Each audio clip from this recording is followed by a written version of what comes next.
Bienvenue sur Sans Patate, je suis Pierre-Emmanuel. Joyeux Noël, bonne année boursière 2023. Pour cette dernière vidéo de l'année 2022, je vais vous parler du Bitcoin. Ceux qui suivent la chaîne et ont vu ma vidéo sur mon portefeuille savent que je suis très optimiste sur le Bitcoin qui est ma deuxième position après mes positions pétrole et avant mes positions or et Google. Je parle très peu du Bitcoin sur cette chaîne car c'est une invention complexe et qui ne correspond pas à tous les investisseurs en raison de sa forte volatilité. Le but de cette vidéo est de vous aider à comprendre pourquoi je suis optimiste sur le Bitcoin, en aucun cas de vous inciter à investir dans le Bitcoin si ça ne correspond pas à votre échéance de temps et à votre profil. Avant de commencer sur le Bitcoin, je tiens à rappeler que pour moi, tous les autres projets crypto sont au mieux inutiles, au pire de véritables arnaques, et ce ne sont pas les exemples qui manquent en cette année 2022. J'inclus dans ces projets inutiles ou frauduleux Ethereum qui se veut être l'ordinateur mondial décentralisé parce que c'est un système qui est géré par une poignée de personnes. Il n'y a aucune garantie sur l'orientation qu'ils donneront à ce projet. Il y a deux camps principaux qui s'affrontent sur le Bitcoin. Le premier camp, les partisans du Bitcoin, et dans ce camp, on retrouve des grands noms de la tech. Je pense à Michael Saylor, le fondateur de MicroStrategy, qui est l'un des partisans les plus connus du Bitcoin. Il a investi plus de 1 milliard et quelques pour le bilan de son entreprise. Je pense à Elon Musk qui a mis du Bitcoin sur le bilan de Tesla ou de SpaceX. Je pense à Jack Dorsey, bien sûr, le fondateur de Twitter qui a démissionné de Twitter et qui se consacre exclusivement au Bitcoin, notamment en Afrique actuellement. On pourrait mentionner aussi Peter Thiel, un des fondateurs de la PayPal Mafia et de Palantir. Et même côté investisseur, un investisseur de légende comme Bill Miller, pas très connu en France, mais qui était le plus gros actionnaire hors famille Bezos dans Amazon et dont le portefeuille personnel est composé à 50% de Bitcoin. Et face à ces investisseurs ou entrepreneurs technophiles, on a la vieille garde qui ne comprend pas le Bitcoin et qui s'y oppose farouchement. On peut penser à Charlie Munger et Warren Buffett qui avaient déclaré que le Bitcoin c'est comme de la mort au rat. On peut penser également à Jamie Dimon, le plus célèbre des banquiers, qui avait dit qu'il renverrait n'importe lequel de ces traders qui proposerait des produits ou des placements en Bitcoin. Et pourtant, malgré tous les scandales liés à l'univers des crypto-monnaies cette année, les faillites, les arnaques, malgré la chute très forte du cours du Bitcoin entre 2021 et 2022, le Bitcoin fonctionne toujours très bien et l'adoption ne cesse de progresser, notamment dans les pays en développement. Alors, je veux revenir sur la chute des cours. On a entendu cette année, le Bitcoin est mort, vu qu'il vient de perdre à peu près 80%. Il était en octobre-novembre 2021 pas loin de tutoyer les 60 000 euros. Il doit s'échanger actuellement pas loin des 16-17 000 euros. Et pour mettre un peu en perspective, ce n'est pas du tout la première fois que le Bitcoin chute autant, vu qu'il avait chuté de 91% en 2011, 85% en 2014, 83% en 2018. Donc finalement, 2022, c'est un cycle comme les précédents. Le Bitcoin est très volatile, mais structurellement orienté à la hausse. J'ai une conviction forte sur le Bitcoin qui est que ce qui compte, c'est l'année d'achat beaucoup plus que le prix d'achat. Dans mon cas, ça se vérifie. J'ai acheté un premier Bitcoin en 2018 aux alentours de 6 000 euros. J'ai vu le cours de ce Bitcoin être divisé par 2, moins 50% de perte pour baisser à 3 000 début 2019. Il est passé de 3 000 à 57 000 entre début 2019 et novembre 2021, avant de redescendre de 57 000 à 16 000 au cours actuel. Malgré tout, si je prends du recul, je vois qu'en 4 ans, mes 6 000 euros valent aujourd'hui 16 000 euros, c'est-à-dire que je suis entre 150 et 200% de gains. Aucun autre investissement, CAC 40 ou S&P compris, n'aurait pu me permettre d'avoir une telle performance, puisque le CAC ou le S&P génère à peu près 7% par an sur le temps long, c'est-à-dire x2 tous les 10 ans, et pas x3 en 4 ans. Autre illustration de mon point, ce tweet qui me fait sourire de Greg Schoen, que je ne connais pas, mais qui est dans les archives du Bitcoin. Il dit « J'aurais dû garder les 1700 Bitcoins que j'ai achetés à 6 centimes, ne pas les vendre à 30 centimes, puisque le Bitcoin vaut désormais 8 dollars. » Alors peut-être que quelqu'un qui aurait acheté cette année le Bitcoin à 30 dollars avant de le revoir baisser à 8 dollars se dirait j'ai fait une très mauvaise affaire. Peut-être que lui s'est dit j'ai fait une très bonne affaire en vendant de 6 centimes à 30 centimes. Toujours est-il que dans tous les cas, il fallait garder. Le Bitcoin évolue dans un intervalle au cours d'une année qui est relativement large. On parle de x2, x3, donc la volatilité est très forte, mais cet intervalle est structurellement orienté à la hausse et c'est bien ce qui compte. Si Greg Schoen avait gardé ses 1700 bitcoins, malgré le repli très fort du cours du bitcoin que l'on vient de vivre, son investissement vaudrait aujourd'hui plus de 28 millions d'euros. Le bitcoin est à mon avis le pari le plus asymétrique que l'on puisse prendre actuellement et je pense que le gros de la hausse reste devant nous. La raison pour laquelle je suis optimiste sur le bitcoin, c'est parce que je regarde les fondamentaux. Un des indicateurs les plus importants, c'est le taux d'adoption, et notamment dans les pays en développement. Le Bitcoin a très peu d'utilité pour les citoyens des pays avec un cadre juridique stable et avec une monnaie stable. En revanche, si vous êtes turc, libanais, vénézuélien, nigérian, le Bitcoin prend tout son sens. Premièrement, parce que dans les pays en développement, il y a beaucoup de personnes qui sont débancarisées, qui n'ont littéralement pas accès aux services financiers. Donc avec un téléphone portable, ils ont accès au Bitcoin, ce qui leur permet d'envoyer de la monnaie à presque aucun coût via le réseau Lightning, plutôt que passer par des services type Western Union qui facturent des commissions très importantes. Et surtout, ça leur permet d'économiser sur un actif qui est certes volatile, mais néanmoins structurellement orienté à la hausse.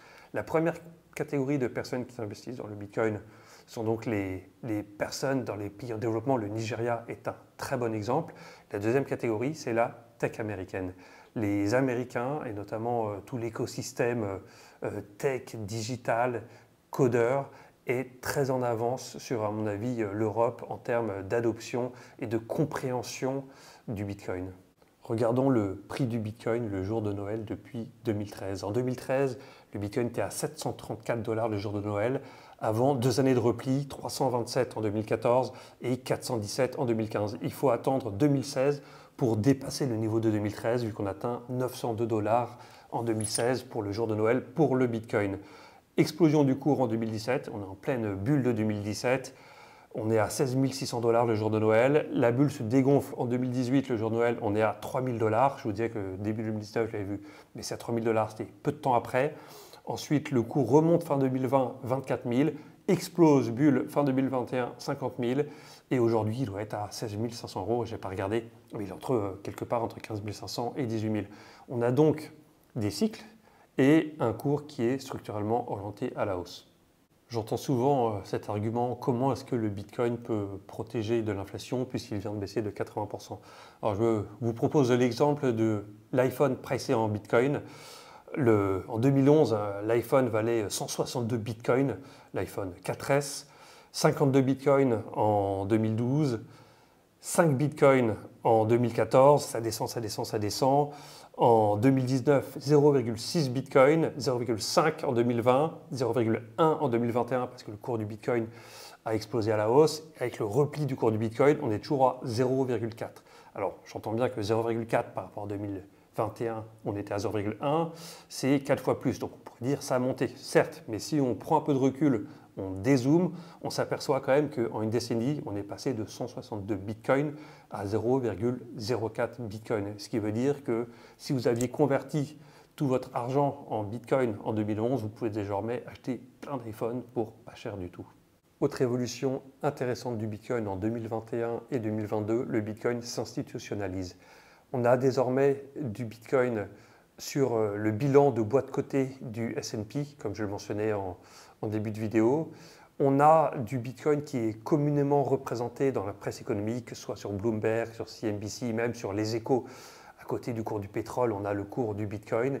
Et on a des majors pétroliers, je pense à Exxon et Shell, qui vont miner du Bitcoin pour valoriser le gaz qu'ils auraient torché et qui vont donc participer à sécuriser le réseau Bitcoin en minant du Bitcoin et en optimisant ainsi leur rejet de CO2 et leur coût économique. Le Bitcoin est une innovation très complexe et d'autant plus pour les cadres ou la classe moyenne supérieure ou les élites des pays développés qui ont un cadre juridique stable et une monnaie qui l'est tout autant. On n'a pas fini, à mon avis, d'entendre des absurdités sur le Bitcoin tant que le niveau de compréhension n'augmentera pas de façon générale, surtout en Europe de l'Ouest, sur le Bitcoin. Pour vous illustrer le niveau d'absurdité qu'on atteint, je vous remontre cet article de 2017 du World Economic Forum, qui sont donc des gens supposément sérieux, bien informés, ils ont des batteries d'économistes qui bardés de diplômes et très compétents. Ils nous expliquaient à l'époque qu'en 2020, le Bitcoin consommerait plus que la production totale électrique mondiale. Et bon, après 2022, évidemment, ça fait sourire. Cette apocalypse électrique du Bitcoin n'a pas eu lieu. Le réseau est plus que jamais solide. Le réseau Bitcoin permet de financer des énergies renouvelables dans un certain nombre de pays en développement, tout simplement parce qu'il n'y a pas de débouchés initiaux pour ces productions électriques et le minage vient répartir les coûts de production et donc rendre plus compétitifs et plus profitables ces projets. Et tout simplement, le taux d'adoption continue d'augmenter, surtout dans les pays en développement. Le Bitcoin est un réseau anonyme mais public. On peut donc suivre l'évolution des portefeuilles. En voici un que je suis allé chercher sur la Bitcoin Rich List. C'est une personne ou une institution qui a acheté le 10 avril 2010 7941 bitcoins et qui n'y a jamais touché. C'est-à-dire qu'il n'en a jamais rajouté, il n'en a jamais vendu. Aujourd'hui, son investissement, après les 80% de repli, vaut encore 133 millions de dollars. Et ce portefeuille illustre bien la mentalité de nombreux bitcoiners. Ils achètent avec une échéance de long terme et se contentent d'accumuler et ne touchent jamais à leur bitcoin. Et généralement, les sortent des exchanges. On a des niveaux records de sortie des bitcoins des exchanges suite au scandale FTX ou autre, c'est pas le scandale qui manque cette année, mais on a des bitcoiners zélés qui continuent d'accumuler. Il y aura une production limitée de bitcoin vu que la politique monétaire est limitée à 21 millions et le dernier sera en 2100 quelque chose, 2140 je crois. Et c'est très intéressant de voir la discipline de nombreux bitcoiners. Les crises permettent de sortir du jeu les mains les plus faibles et les investisseurs de long terme accumulent et verront certainement sur le prochain marché haussier leurs gains s'amplifier. Une autre adresse que je suis allé chercher sur la Bitcoin Rich List où il y en a énormément, celle-là m'intéresse parce que c'est un portefeuille qui a accumulé 5000 bitcoins achetés en juillet 2021 et qui est en perte, si je ne dis pas de bêtises, de 210 millions. Ce qui m'intéresse là-dedans, c'est que même s'il a acheté pas loin d'un point haut, vu que le point haut arrive quelques mois après, mais ça avait redescendu entre l'été et la fin de l'année, et malgré la perte très sévère, il n'a pas coupé ses pertes. Normalement, les gérants ont des stop-loss, c'est-à-dire qu'une fois qu'on est à 5% de perte, ils revendent pour limiter la casse. Là, pour le Bitcoin, on a un comportement très différent et c'est ce qui me rend optimiste. Encore une fois, les investisseurs Bitcoin ont une vue de long terme et ont énormément de discipline. C'est le marginal qui fait le prix. Donc on peut avoir temporairement des prix qui chutent comme c'est le cas actuellement. Mais sur le long terme, il y a quand même un nombre très limité de Bitcoin. Il suffit qu'il y ait suffisamment de personnes qui souhaitent accumuler pour qu'on soit sur un supply squeeze et que le cours s'envole. Le prochain halving du Bitcoin est en mai 2024. Le halving, c'est le moment où la quantité de Bitcoin libérée pour récompenser les mineurs qui valident les transactions est divisée par 2. Le halving précède généralement le marché haussier. Comme la demande continue d'augmenter et l'offre est divisée par 2, mathématiquement, on a des tensions sur le prix. Je ne serais pas surpris si en 2023, on avait un rebond du Bitcoin en anticipation du halving ou tout simplement parce qu'on n'est pas loin d'un point bas au cours actuel. Je ne vous dis pas que le cours ne peut pas encore baisser si Binance saute comme FTX a sauté, comme Mt. Gox en 2014 a sauté. On peut avoir des mains fragiles qui vendent en panique leur Bitcoin, poussant le cours un peu plus bas. Et sur le long terme, avec le halving, je ne serais pas surpris si on rentrait dans une phase de cours haussier pour le Bitcoin et ça ne me choquerait pas d'avoir un Bitcoin entre 30 et 40 000 d'ici 2 mois, c'est-à-dire un gain potentiel de 100% par rapport au cours actuel. Attention encore une fois, je réitère mon appel à la prudence sur le Bitcoin. Ce n'est pas un produit financier qui correspond à tous les investisseurs. Je ne cherche en aucun cas à vous inciter à investir dans le Bitcoin. Je vous partage mes pensées et les raisons pour lesquels moi j'en possède.